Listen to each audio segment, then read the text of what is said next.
there's nothing more exciting than a big mature herd bull coming in with his eyes rolled back and wanting to stomp another bull.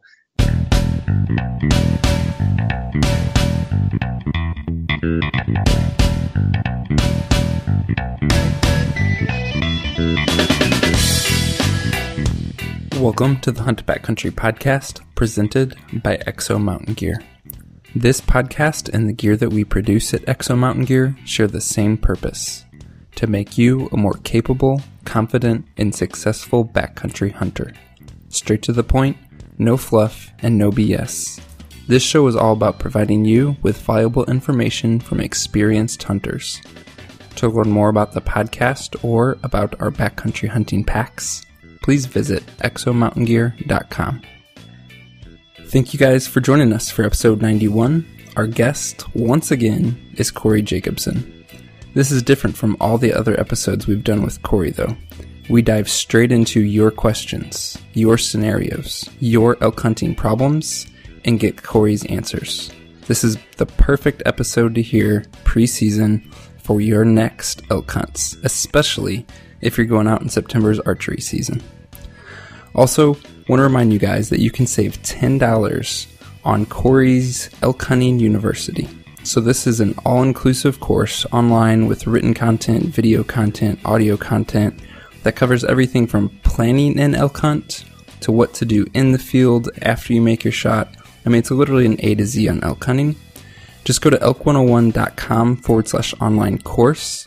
If you use the coupon code BACKCOUNTRY, you will save $10 on the course. It's a great deal, great content. Check it out if you're interested. Also, before we dive into the show, we want to thank Creighton Lewis. He left us some great positive feedback on the most recent gear reviews that we did.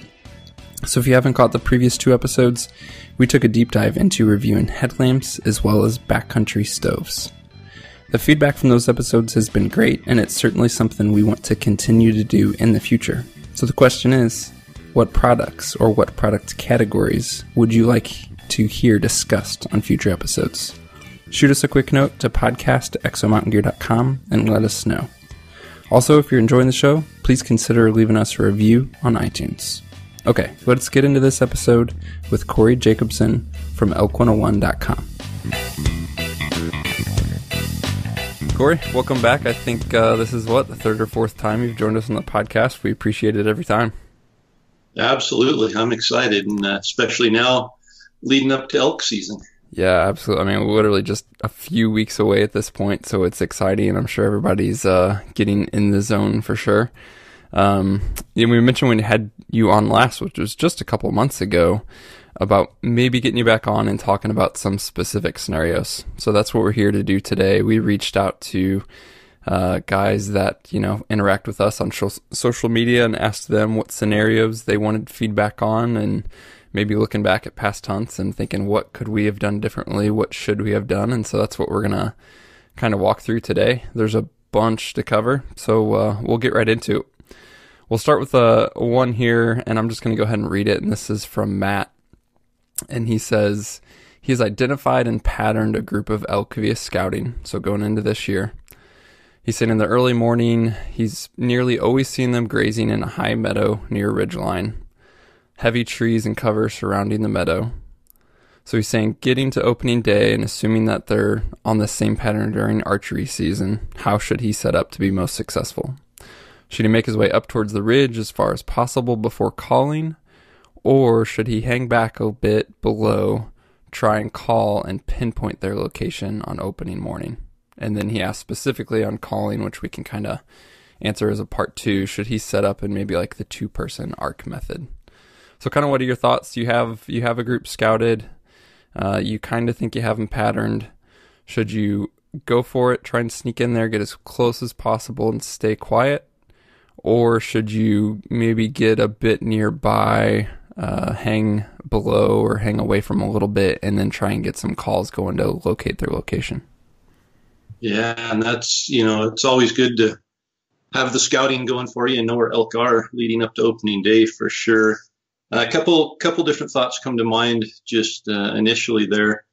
First off, if it's a group of bulls, it's different than if it's a group of cows. If you've got a group of bulls, in July, August, they might move a long ways by the first part of September as they start looking for cows, or as they break up from their bachelor groups and start staging, getting ready for the rut. I'm assuming it's probably a group of cows and maybe there's some younger bulls in with it.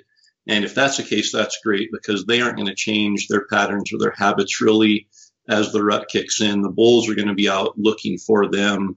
So if you've got a group of elk, primarily cows, calves, younger bulls located during July or August, it's definitely a great place to be, especially early in the archery season, the first part of September.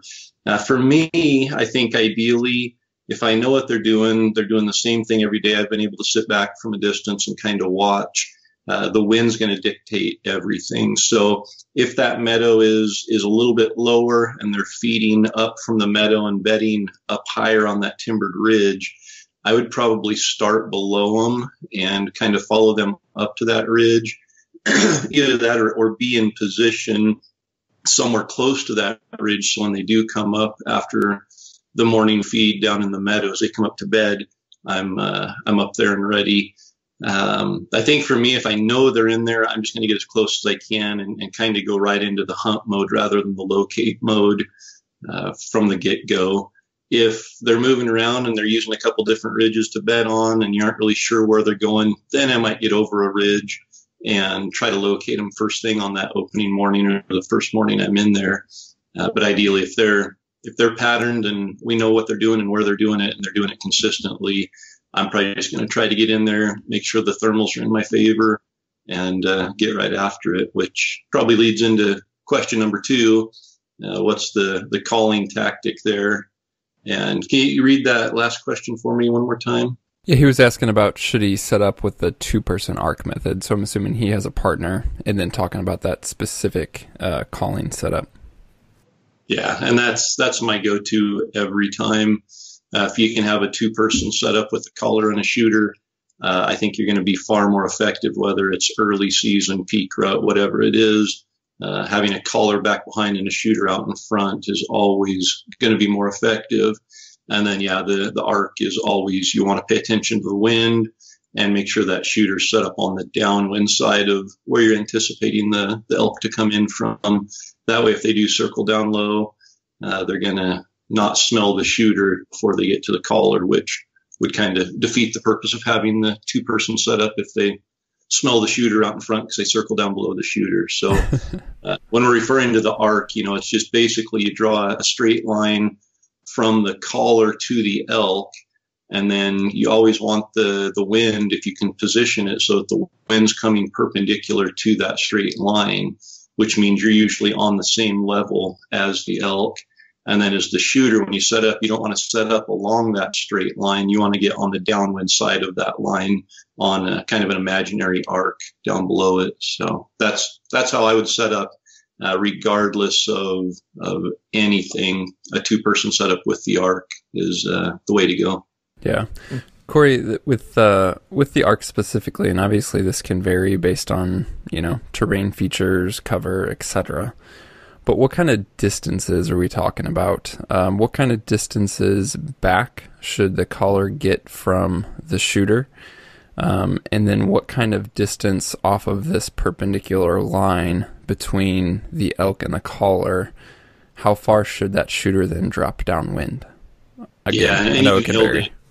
Yeah, you nailed it there at the beginning. It's going to vary on terrain, on all of that. If you're out in the open stuff in Arizona or something, you're going to have to be a little bit farther away from the caller as the shooter, because that bull's going to get to a certain point, and when he can see where the calls are coming from, he's probably going to hang up. And so as a shooter, you've got to be far enough out there set up that bull's going to at least come into your shooting lane before he hangs up and starts really looking to pinpoint the caller.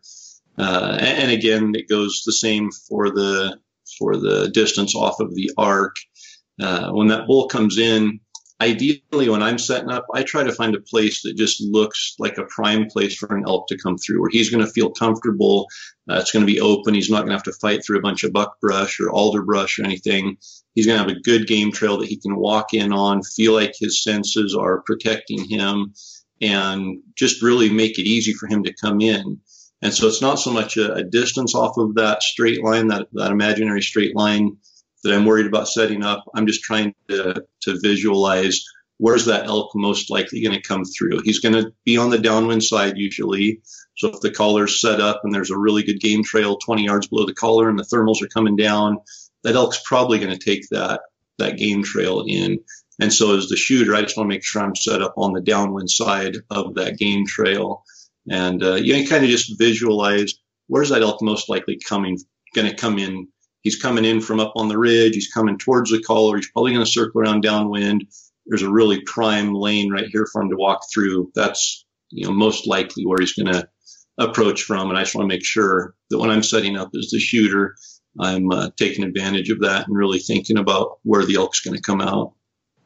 Hey, Corey, do you have any tips for communication between the caller and the shooter? That's something we've always struggled with in the past. Like if the shooter is 75 yards up there and then the caller's completely blind, I know I've been in both scenarios and like not know what to do, or you're the shooter and you're frustrated that the caller's not calling right. I mean, I think it's an impossible situation. Now the bull's right here. Oh, yeah.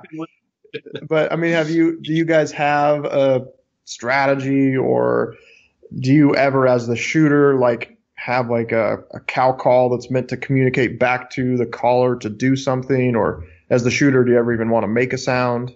What's your thoughts there?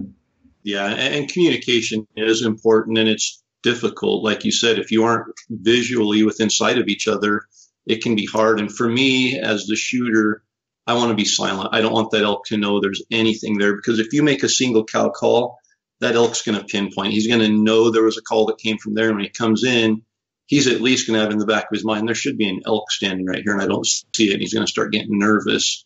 Right. So as the shooter up front, I don't want to make any sound. I don't want to be breaking branches. I don't want to be raking. I don't want a cow call, which makes it tough to communicate. It really, I think, falls on the shoulders of the caller to just be aware of what the bull's doing. If the bull's moving off and you can tell that, you're probably safe to move up a little bit and try to regroup with the shooter. And with us, we get really aggressive and stay really mobile. So a lot of times the shooter is moving with that bull as the bull's moving off. And so the caller really has to just kind of stay dynamic and, not get stuck in one place, but also keeping in mind that you go bebopping up there and haven't heard anything for a while, that bull may be standing there at 60 yards and just need to take a couple more steps to be in the lane and also blow it out. And that communication becomes a lot easier at that point. That happened to me last year. I was calling for Tyler and I thought the elk had moved off, and I just start walking up, and all of a sudden they're freaking just, waving their arms like crazy, telling me to get back and keep calling. And it's so frustrating. I guess I was hoping you had some magical system there, but it's probably just hunting with your partners and getting used to hunting together and calling elk together. Absolutely. And once you kind of figure out each other's style and everything, you realize, man, Corey's aggressive. He is up and going after. If that bull turns and moves back 10 yards, Corey's making up that 10 yards. And as the caller, Dirk and Donnie are back there, and they're aware of it, and they know that. And there's still times we mess up and bump the bull, or stay too timid and stay back, and the bull loses interest. But for the most part, the caller's job is to call that bull in, and as long as you're paying attention to that, typically it usually works out pretty good. Would you say, do you guys try to make sure that the caller can be seeing the shooter, or is distance more of a priority than that? It really depends on the terrain. What we don't want is that bull being able to get to a point where he can see where the caller is. Okay. And not see an elk. So if we're in an open country and that bull can get to 120 yards and be able to see through there, and he's like, okay, I don't see elk legs. I hear a bugle coming from that tree, but I don't see an elk. He's going to get nervous and probably not come any closer.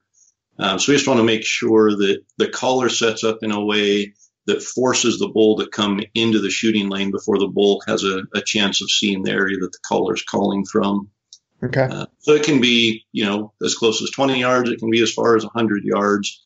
I think ideally, though, the closer we can get the caller to the bull, the better chance we have of calling that bull in. So we really want to push the envelope, get the caller as close to the bull as we can, but then keeping in mind that shooter has to be out in front enough that the bull's going to come in before it sees the caller. So all this, especially with the two-person scenario leads into a next story from Clayton. So again, I'm just going to kind of read his scenario here. He says, cold, rainy day, mid-September, archery season, 4.5 miles deep into a wilderness area. A nice mature bull all by himself comes down off a heavy timbered slope across a meadow in the evening. They had been kind of bugling that in that area, Clayton and his buddy, a little bit earlier. They think this bull kind of came in a little bit after the calls, it sounds like, not immediately responding. But anyway, the bull comes in to 150 yards, hangs up a bit, comes into about 70 yards. Clayton's partner is the shooter. He's set up on the edge of this open meadow. Clayton, as the caller, backs up 50 yards into the timber. So maybe something like an arc. Maybe they're in line. He didn't say. So he's saying the bull is bugling with irritation. Clayton's calling. He's interrupting. He's cutting the bull's calls off. He also did some raking, some branch breaking. The bull's fired up. He's tearing up 10-foot jack pines in the meadow, but he won't come in for a fight. So Clayton does some cow talk as well, facing him. Does some cow talk facing away. Bull bugles again. Clayton cuts him off again with an aggressive bugle. The bull comes in to as close as 50 yards, but no closer. Clayton's buddy, sensing that the bull wasn't going to come any closer, takes a shot, unfortunately misses. So Clayton's asking, what, if anything, should he have done different as the caller, or maybe with a setup that could have maybe convinced that bull to come all the way in and come in for a fight?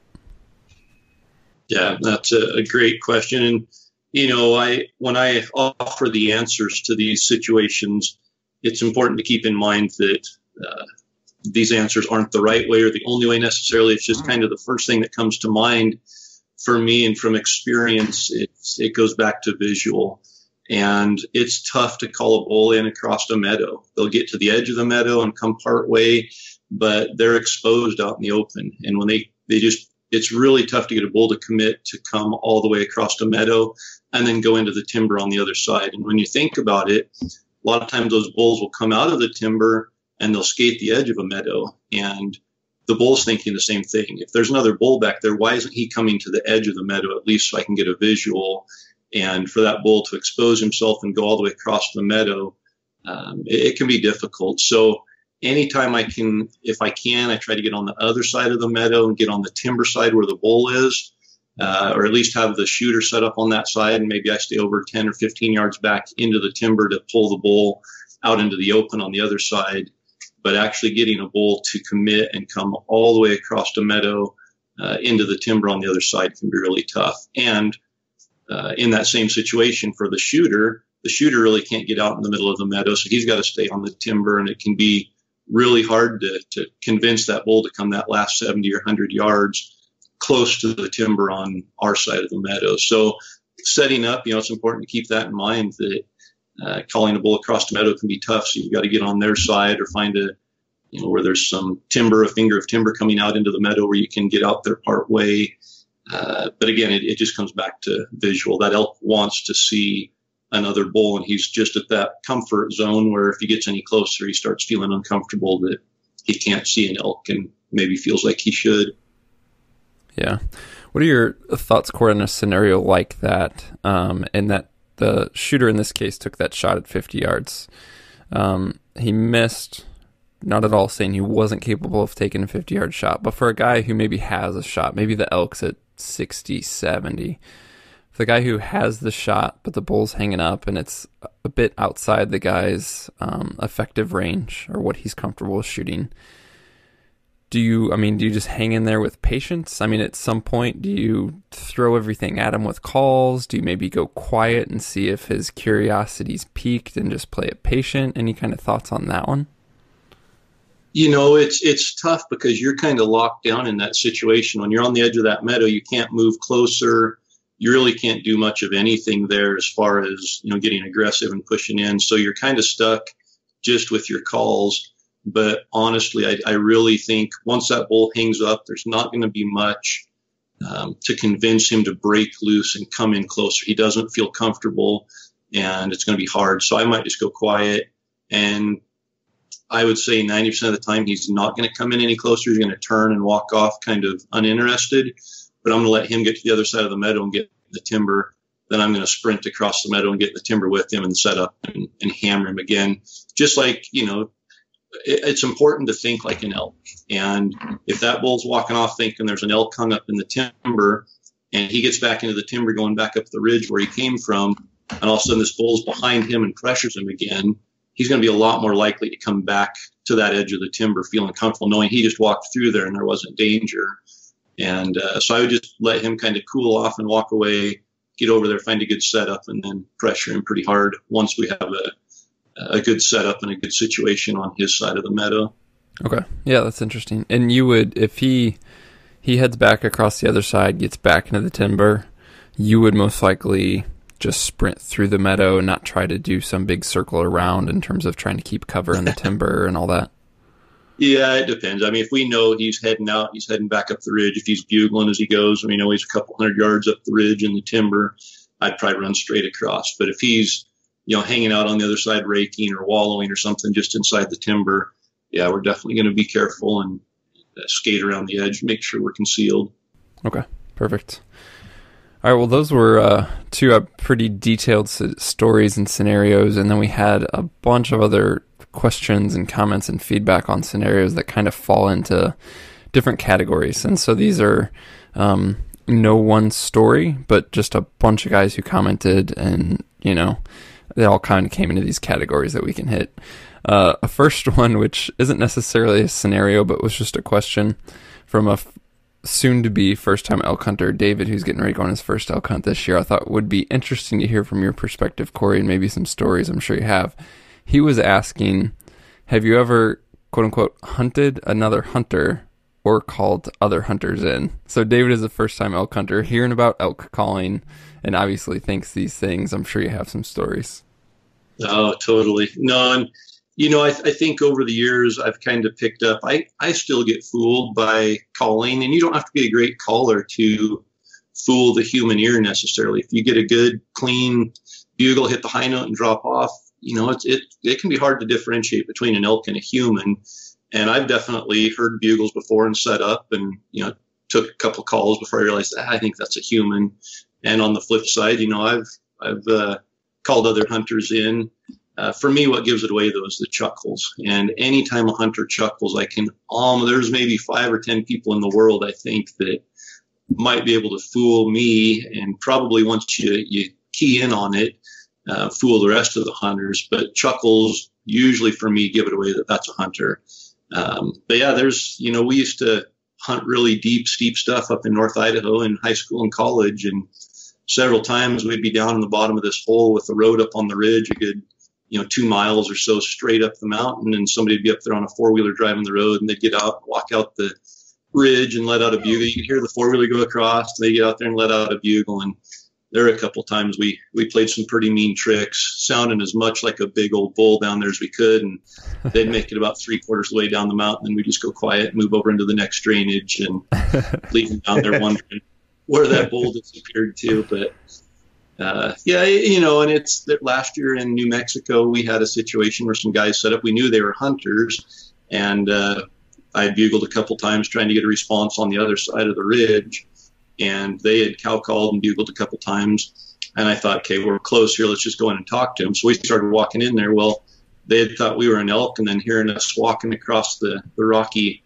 terrain, they thought the elk were coming in, and the guy was, tension on the string ready to draw, and we popped out at 20 yards. And so it definitely happens, and I think it happens to all of us, especially for hunting in areas where there is some more hunting activity and pressure in there.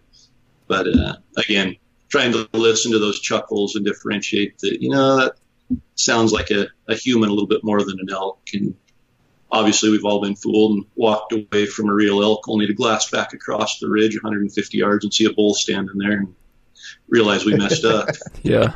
The very first thing. We have a famous elk called Bubbles that did that to us. Sounded like somebody was blowing bubbles through a bugle tube. That's the worst bugle we've ever heard. Sure enough, little like raghorn bull walks out of the trees, and we're walking away. The very first thing I ever called in was another hunter. So you can imagine, like, as me, like, you know, I'm calling and I'm hearing something coming. It's my very first encounter of something coming in. Oh man, I was just shaking, just flowing with adrenaline. And then at about 35 yards, I catch a bit of movement. And then I'm like, oh no, that's not an elk. But I kind of did the same thing. I was kind of like, oh man, should I just like shut up and go quiet and see if this guy wanders off? But he just kept coming in. It was interesting. This episode of the Hunt Backcountry Podcast is brought to you by the folks at First Light. Not only is First Light's apparel incredibly high performing, with their new camouflage patterns, it's incredibly deceptive to game. One really cool page to go check out, go hit firstlight.com/Cypher, which is CIPHER-Fusion. That's going to show you the technology behind both of their Cypher and Fusion patterns, as well as compare and contrast how those patterns differ. They share a lot of the same science and technology behind them, but they're targeted towards different environments for exactly what you need. So again, go to the firstlight.com/Cypher-Fusion and check out the camouflage offerings that First Light has. All right, so a common question, especially as we head into this, first week of season, opening day, maybe it's early and warm. Tips for finding elk when they're not talking. Yeah, that's a tough one. And for me, I always say, scouting in the summer is great. It gives me an idea of the lay of the land. I can get an idea of there's been previous rut activity and there's some of those things, but I really prefer to scout with my bugle tube. And, it just means covering country on a ridge and trying to get an answer. And if a bull answers, I know there's elk there. If they don't answer, I'll just assume there aren't and move on. But early in the season, when they aren't calling, it's tough to locate elk.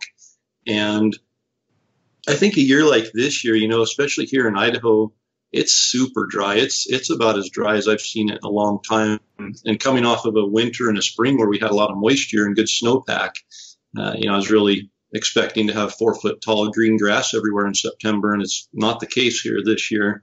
So I think water is going to be important. There's a lot of areas where there was a lot of runoff and a lot of water for a long time that's really drying up fast. And over the next 3 weeks, if we don't get moisture, water is going to be important. So elk have to have water in this heat, especially early in the season.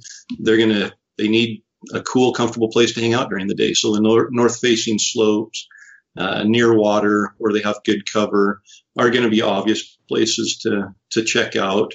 If you have trail cameras, that can be a great way to find out what's moving through there, because the elk are still going to move. They're going to get up. They're going to feed. Even if they aren't vocal, they're still going to go through the motions. So trail cameras can be good. But ultimately, for me, from the day archery season opens until the day it closes, I'm looking for an elk that's bugling. And it's tough. Sometimes it's dry and hot and full moon and you just don't get a lot of vocal activity. But that just means I have to work that much harder to find an elk that will talk. Because it's tough to locate elk if they aren't talking. Yeah. Yeah, along those lines, CJ asked, what signs tell you to pack up and move on because the elk just aren't there? Like, at what point do you just, all right, this is a bust, let's go to plan B or plan C or what have you? Yeah, and I used to be guilty of just staying there, the whole week, just they've got to be here, it looks too good, they start talking, we just need to cover this drainage and go into this area and just get caught in that rut, and pretty soon you're out of days and it's like, we have 1 day left, where do you want to go tomorrow? And you go there and there's elk everywhere and you realize you should have left 5 or 6 days ago. So anymore, honestly, I'll spend a day in an area, but if I'm not seeing fresh beds and fresh tracks and fresh rubs or hearing bugles, I'm probably going into a completely different drainage the next day. I don't see a point of going back and hoping the elk show up. I'm going to go and find where the elk are. So literally a day. And if there's not sign enough to convince me that there's elk in there and I might have a chance of getting an elk to bugle, I'm moving to a new area and looking for an elk that's ready to talk. Yeah. I mean, we talk about a new area, Corey, and I'm sure, again, this varies, but you mentioned new drainage. You're not necessarily driving to the other side of the unit or what have you, but, just crossing into a new drainage over a ridge, over a major terrain feature where you feel like you're calling from that previous day sort of hasn't broadcast elk that aren't there? Yeah, and we'll cover 10 or 12 miles pretty easily in a day. Okay, we won't cover it easily, but most days it's not uncommon to cover 10 or 12 miles. It's very, very rarely easy to cover, but covering a lot of ground. And so at the end of that hike, at the end of that day, we've usually made a great big circle. And if I haven't got a bugle or seen any sign in there to convince me to go back, I'm kind of crossing that area off the map. And I'm finding another area that I can go and make another 10 or 12 mile hike if I need to, and just cover a bunch of country. And sometimes it might be going back up the same, from the same trailhead and just going to the east instead of the west the next day. But mostly it involves a couple miles down the road and hitting a new drainage that runs into the same canyon we're hunting. But yeah, that we didn't touch with our bugles the day before. And other times it might be, hey, let's just go to the other end of the unit and see if, they aren't calling here at 10,000 feet. Let's go to the other side of the unit where it's down at 4,000 feet and see if they're down low this year, or vice versa, or, whatever it is. But I always have at least 6 or 8 areas marked within the general area I'm hunting to check out that are kind of separate hunts on their own. Yeah, perfect. These questions are kind of related as well to being out all day and working that bugle tube and doing that. But Joe was wondering how you change your calling sequence for morning and evening when elk might be on their feet versus calling to potentially bedded bulls midday. So honestly, I don't change my calling sequence to call them in or to locate them. So I'm doing the same thing from the minute we start calling in the morning, at daylight. I'm just on a ridge locating, just throwing out a location bugle till I get a response. And whether that's at 6:30 in the morning or at noon, once I get a response, it's the same. I get as close as I can and go through the challenge sequence. And, I would prefer to hunt elk in the middle of the day. They aren't moving. The bulls, he has no reason to get up and follow the cows or move away. He's protective of his area, doesn't want another bull coming in and intruding close to his cows. There's just a lot of benefits to calling in the middle of the day. And if you can get an area where there's consistent thermals, which usually from 10 o'clock till 2 o'clock in the afternoon, you've got pretty consistent thermals coming up. A lot of times from 2 to 5 or 6, you'll get some swirling winds, a little bit of afternoon wind gusts. But at 10 to 2, it's just kind of the magic hour. The bulls bed down, they aren't on the move, but they're really easy to agitate and get them coming in. So yeah, my calling sequence doesn't change at all for locating or for setting up and calling the elk in. Yeah. This is probably a good opportunity to expand on that challenge sequence you mentioned, but Spencer is asking about hunting herd bulls that potentially might respond to calls, but maybe refuse to leave cows that bull is with. So kind of tell us a little bit about your challenge sequence and then any other tactics that you take if you know a bull is with cows. Yeah, and that's a great point. When a bull, especially a herd bull, gets herded up, and when we're talking herd bulls, we're talking the mature bull that's doing the majority of the breeding. A lot of times, the first weekend, you'll have a mature 6-point with the cows that might not actually be the herd bull that comes in September 15th and starts doing the breeding. But when you get that big mature bull that's doing the breeding, a lot of times they don't even hang out with the herd until a cow comes into estrus. Then they come in and kind of take over and let the younger bulls have done all the work. Those younger bulls have rounded the cows up. They've ran around screaming their head off like they're the king of the herd. And then once a cow comes in estrus, that big herd bull comes in. He takes over the herd. He, hangs with them for 10 days, whatever, breeds the cows, and then he rides off into the sunset. And getting that big herd bull to come to calls can be tough. And there's a couple reasons. Number one, they're older and wiser. They've heard calls before. They've been pressured. They kind of know the routine.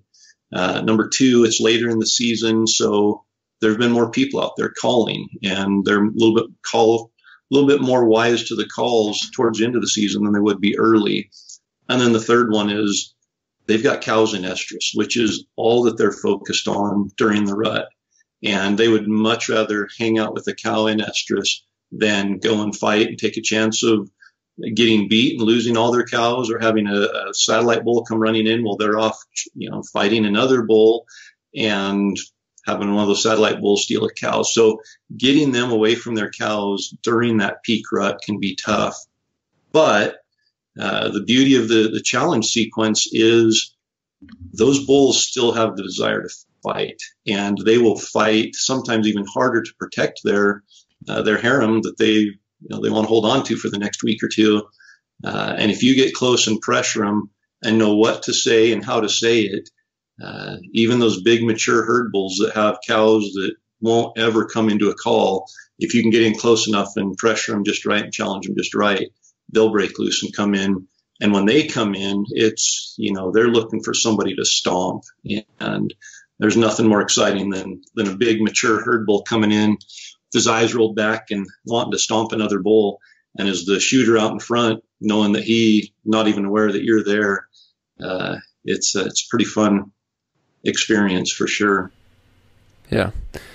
Brandon actually asked about kind of those closing yards, and he was saying he can get within 100, 150 yards of elk pretty consistently, but it's that last 100 yards where he eats a lot of tag soup because he just can't, close the deal there. So, calling any strategies or even those other things, should you just be more aggressive? I mean, it's hard to say, obviously, without specific scenarios, but what are your tips on really closing those deal in the last final yards? That's welcome to archery hunting right there. That last 100 yards, I always say that archery hunting starts where rifle hunting ends. And it's usually that 200 to 300 yards, where a rifle hunt usually ends. That's where archery hunt really starts. It's working that magic and really closing the distance from 300 yards down to 50 yards or closer. And it can be tough. And really, you have to think what's going through a bull's mind. What is it that will cause him to hang up or to prevent him from coming in that final distance? And when you think about it, elk are, those bulls they're thinking about two things. They're thinking about breeding and they're thinking about fighting. And realistically, they want to come into cow calls to breed. They want to come into bugles to fight. And if they aren't, you have to step back a little bit and say, okay, what's the reason for it? And when you break it down, there's really not a whole lot of different reasons that it could be, or different excuses why that elk won't come in. And so just understanding, okay, it's a young bull. He's timid. He doesn't want to get beat up. Maybe I can't be as aggressive. Or it's a mature herd bull that has cows. He doesn't want to come in because he's focused on the cows. Okay, I've got to pressure him and get close. So just understanding kind of, it's early season. They haven't been pressured, but they aren't really rutting a lot yet. You're going to have to get in a little bit closer and put more pressure on them, especially if it's a bigger bull. You get into that rut where the herd bulls come in and start chasing the younger bulls off and really establish that harem. Those younger bulls are going crazy and delirious over a cow call. So, sometimes they'll come running in, and if they don't, you have to say, okay, why isn't he coming in? Is it my setup? Is he not comfortable coming in? Has he been beat up a couple times by big bulls and my bugle's pushing him away? Just really thinking through the options of why he isn't coming in. But ultimately, that last 100 to 150 yards, the key to getting elk into a setup using calls, especially closing the distance, is the setup. And it's getting close before you set up. So if you can get inside 150 yards, slipping in and then setting up, it's going to be a lot easier to pull that bull in 100 yards than if you start at 500 yards and try to pull him in 400 yards or 450 yards. So getting close before you set up and start calling is important. And then the other thing is just that setup, making sure the bull is going to come to 100 yards and not be able to see the caller. Because if he gets to 100 yards and can see where the caller is calling from, that's where he hangs up and he's not coming any closer. Calling so that they aren't coming uphill, getting on the same level. If you are above that elk, he's going to feel like he's at a physical disadvantage coming up the hill. And so he might hang up at 100 yards and say, I just don't feel comfortable coming up underneath another bull elk. And on the flip side, if he gets to 100 yards and he's above you, he can probably see a good vantage point. And he said, I'm going to sit right here until I am comfortable and see another elk. I'm not going to go down there and take a chance that it's danger. So just all of those things, you really have to think like an elk and say, okay, if I'm an animal that has really keen senses, and I'm trying to stay alive. What do I need to do so that he still feels comfortable, but he isn't able to use his senses to detect me? And that's really the key to that final 100-yard call in and getting that bull into your lap and into your shooting lane. Yeah, that's a great summary.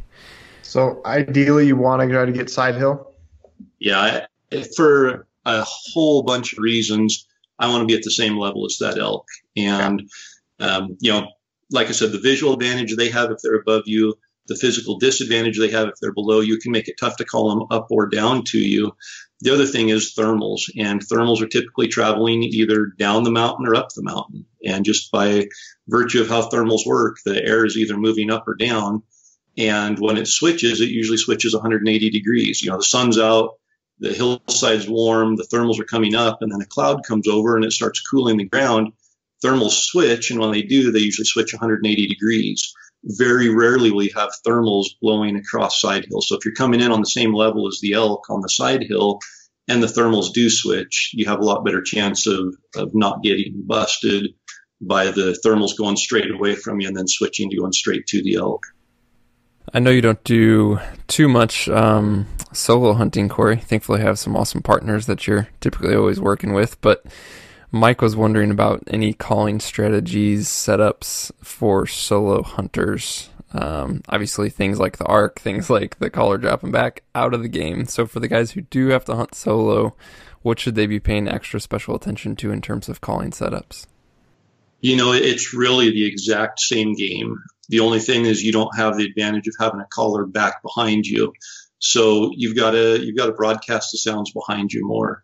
And that's really what I try to do is make it almost like there is a collar and a shooter, but I have to play both of those parts. So I'm trying to make my calls sound like they're 40 or 50 yards behind me so that the bull has to come a little closer before he really has a good idea of where those calls are coming from. And that's done by, turning your head. The bugle tube is a really good amplifier. And if you blow right to the elk, they can pinpoint you really good. But if you turn to the side or turn behind you, you can throw, a bull's sense of hearing, you can throw it off a bit. And so just muffling it to make it sound like it's 40 yards behind you. Or when you cow call, just make a very faint little cow call so he can hear it. But he's like, I don't know exactly where that came from. Another thing that works is if you're in terrain that allows you to move, you get 120 yards from the bull, you cow call, he answers, you get hammering with the challenge bugle, and then run ahead 20 or 30 yards and set up, hoping that he comes in looking a little bit beyond where you're actually set up for where that call came from.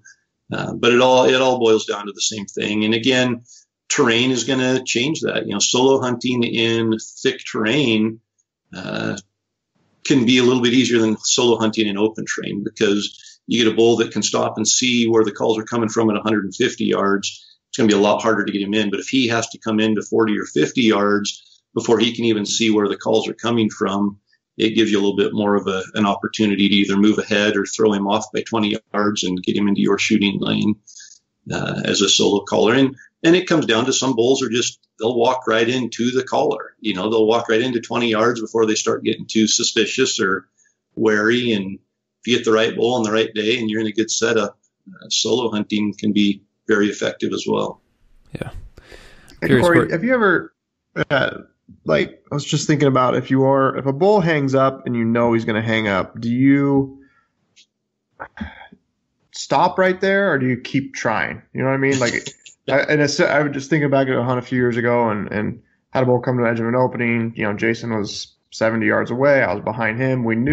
You knew the bull wasn't coming. It was hung up, and we just kept trying for 30 minutes, and eventually the bull walked off. Have you ever just realized that was a situation, stopped, and tried to back out and come out from a different angle, or would you keep kind of hammering at it? I usually keep hammering at it. I'll throw every call I can at it. Raking trees, obviously, that's something that I'm going to throw into every calling sequence because it really does break loose some of those bigger bulls sometimes that hang up. You start raking, and sometimes that's enough between the challenge and now you're displaying your dominance to get them to break loose and come in. One thing we found that works really good is on those bulls that hang up at 100 yards.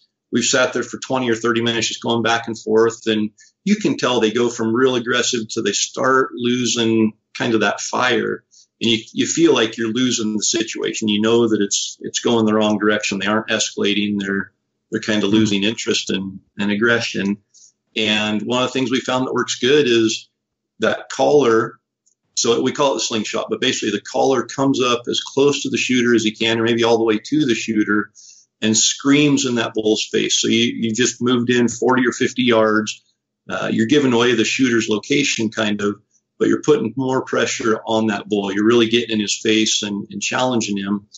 And then as soon as you do that, the collar starts moving back. And, he moves back 40 or 50 yards or whatever, hoping that that bull's going to come in another 20 or 30 yards. And when he gets there, then, he kind of forgets the bull had come up that close. Now it's back there. He's focused on coming in. He's committed to coming in, and the collar's able to continue pulling him through that setup. So that's one thing we do that's worked really well. I was hunting last year, and it was just me and a camera guy, and we had a bull. It was a younger bull, 260-inch 6-point, maybe even a little smaller, just a young 6-point. He had 2 cows. It was the very end of September, and the big herd bull in there had all the cows. And this young bull was just timid. He wasn't about to come in and fight because he had 2 cows and he knew he'd probably lose them. And so he just hung back there like 120, 130 yards.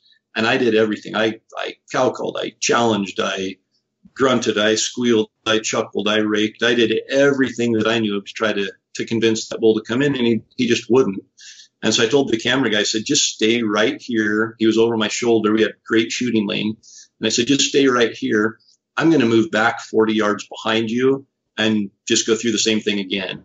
And within 2 minutes, the bull was standing 20 yards from the camera. And so just sometimes, pressure him like that and then moving off, it just gives them, whether they don't feel comfortable coming through an opening there with you right there. And if you move back a little bit, they're like, yeah, I've got a little bit of a buffer here. I can move in closer and make sure it's safe there. So if I have a bull that hangs up, I'm going to throw everything I can at him. If that doesn't work, I'm going to back out, try to slingshot him in. And then ultimately, if it doesn't work, I'll let him walk off and regroup and get in a new area and go and hammer him again. I'm very persistent, though. If there's a bull that's still talking, I will keep pushing him until dark and hope that eventually he just gets tired. Okay. Wear him down. Just be a nag. Yep, exactly.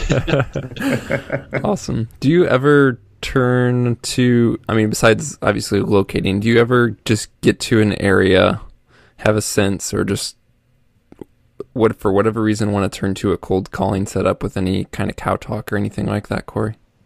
Yeah, especially early, and I'll do that a little bit. I'm very impatient, so for me to just sit there for 40 minutes and not know if there's any elk in the area or not, and just hope something comes sneaking in, I lose patience really quickly.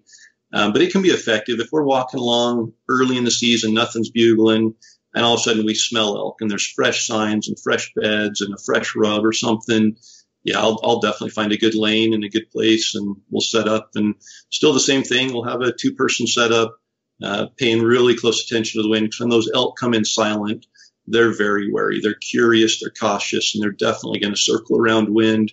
So making sure that there's a shooter out in front, just silent, sitting there watching really closely for movement.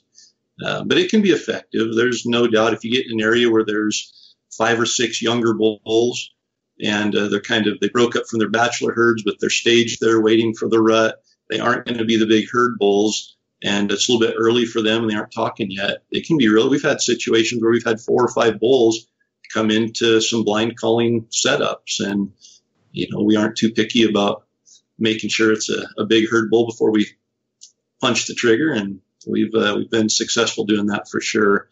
I think for me, though, the patience side of it, it's kind of a last resort, and the other thing is just the excitement and the thrill of calling, being able to interact with them. I think sometimes I'll walk past a bull that's not calling just to try to find one that is. Speaking of impatient, and you kind of said you're not going to wait around 40 minutes, at the same time, do you give yourself a minimum of, I need to stick this out, 15 minutes after the calling sequence, or do you have any sort of those personal rules? When it comes to like the blind calling, I think that, we've sat before and done some calling, pulled out the trail mix, ate it, took a little nap, and woke up and gave out a few more cow calls. And 5 minutes later, a bull elk's, standing 20 yards from us. So it really, if they're across the canyon and they think, oh, there's a cow over there, I'm going to head over that way and just check it out. But they feed their way over, they stop at a wallow, whatever. It might take 30 or 40 minutes for them to work in. and they might get to 100 yards and stand there for 20 minutes and not move, just listening and seeing if there's any danger. So, yeah, I think if you're doing that, patience is definitely the key. And if I was serious about it, I'd probably say 30 or 40 minutes minimum to sit there and just kind of watch and give out a cow call every 3 or 4 minutes. I wouldn't overdo it, but just enough to make them curious and have something come walking in. All right, man, that's most of the questions that we wanted to hit today. One thing I wanted to make sure we covered with you, Corey, is you kind of teased us a bit on the last episode a couple months ago with this big project that you were so excited about but couldn't tell us about, but I know you can tell us now. So what has changed in the last 2 months? What's this big project that you were teasing us about before? Actually, just about a week and a half ago, we were able to launch the project, and it is a film that I've spent the last year and a half working on with Sitka and Yeti and the Rocky Mountain Elk Foundation. And it's really just a deep look into the passion and the history of calling elk. And the film is called The Linguist. And it was, it's so hard because I love elk hunting. I love calling elk. And last season, we got some incredible footage, some incredible content. And I couldn't share any of it. I couldn't tell people much about anything. And as you know, it's you start talking about elk hunting, you just want to share all of these experiences, and I couldn't. So it's great now to be able to talk about it.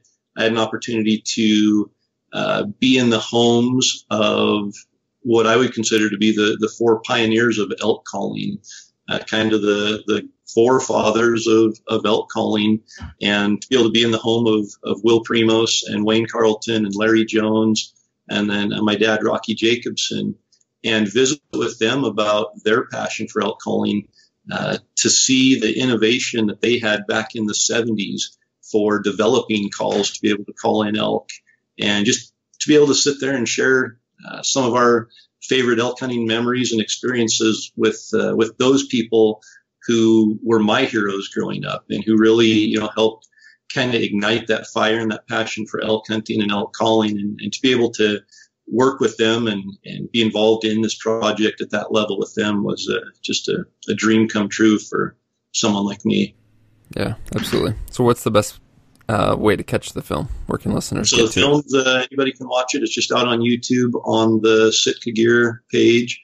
And if you just go to YouTube and do a search for The Linguist, it'll pop up and get an incredible traction, lots of views, and still working on promoting it and sharing it. And it's been really cool because I knew that we were going to be able to tell a story that would resonate with elk callers.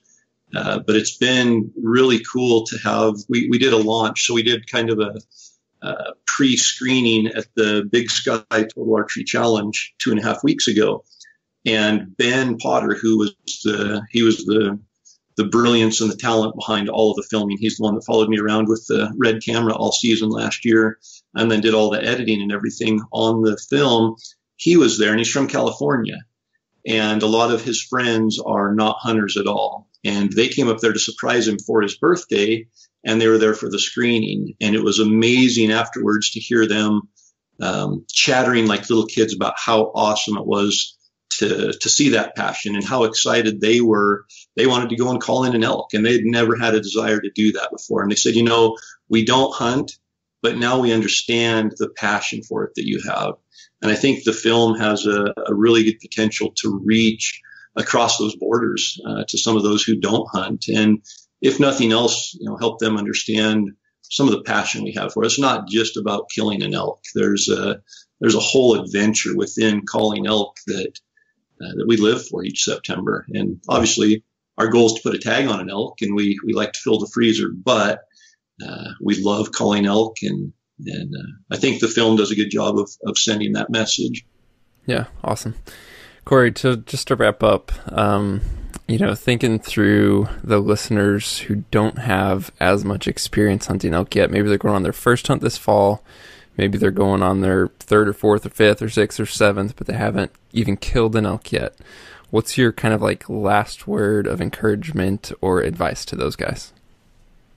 There's 3 things. Pay attention to the wind.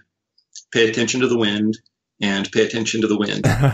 And yeah, I mean, I'll give you a couple more too, but the wind is so critical for a newer hunter.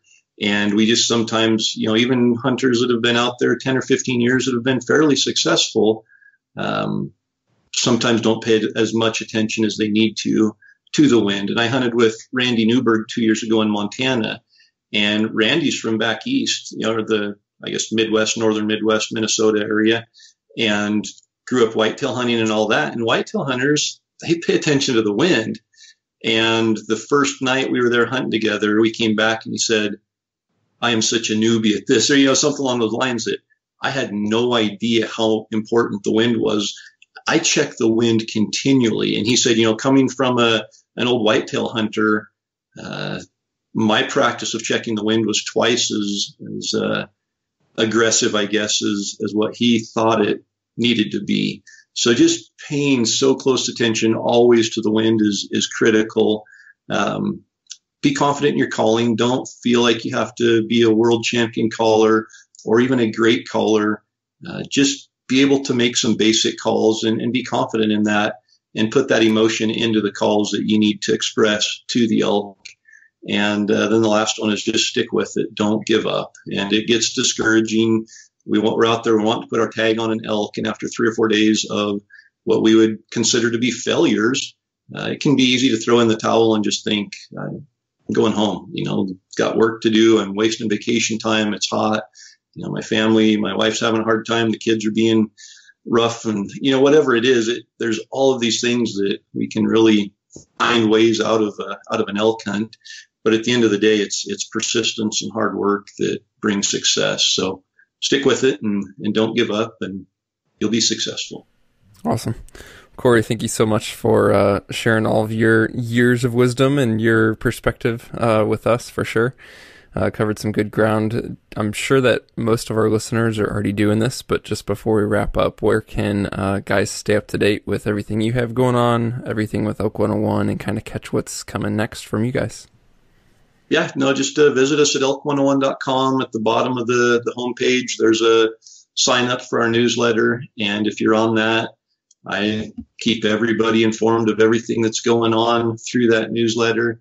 And again, social media, Instagram, Facebook, YouTube, be sure and follow us, like us, subscribe, whatever there. And we've got a lot of really good sponsors and partners that like to help us promote the passion we have for elk and elk hunting. And we have some pretty good giveaways and contests from time to time. So anyway, you can follow us. We'll make sure that you're not in the dark for anything we have going on.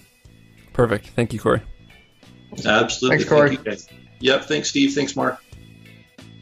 Well, that's a wrap on this one. Thank you guys so much for tuning in to the Hunt Backcountry podcast. It's because of your comments, your feedback, and your consistent listening to this show that we continue to do it. Up next, we have a couple more shows from other elk experts. We're going to be joined by Chris Rowe and also by Paul the Elk Nut Midel. So Corey and Chris and Paul, they all have different kind of philosophies or different emphasis on their hunting, and it's fantastic because we can learn from all of them. We can take valuable information from each of them. So hopefully you guys enjoy these episodes. Hopefully they help you get out in the field and find success. As always, we'd love to hear from you, whether that's comments, questions, or feedback, or even just to hear and see how your hunts went. Share your story and your field photos with us. Our email address is podcast@exomountaingear.com. And again, if you're enjoying the show and can leave us a review, please do that in iTunes or Stitcher or wherever else you might be listening to this.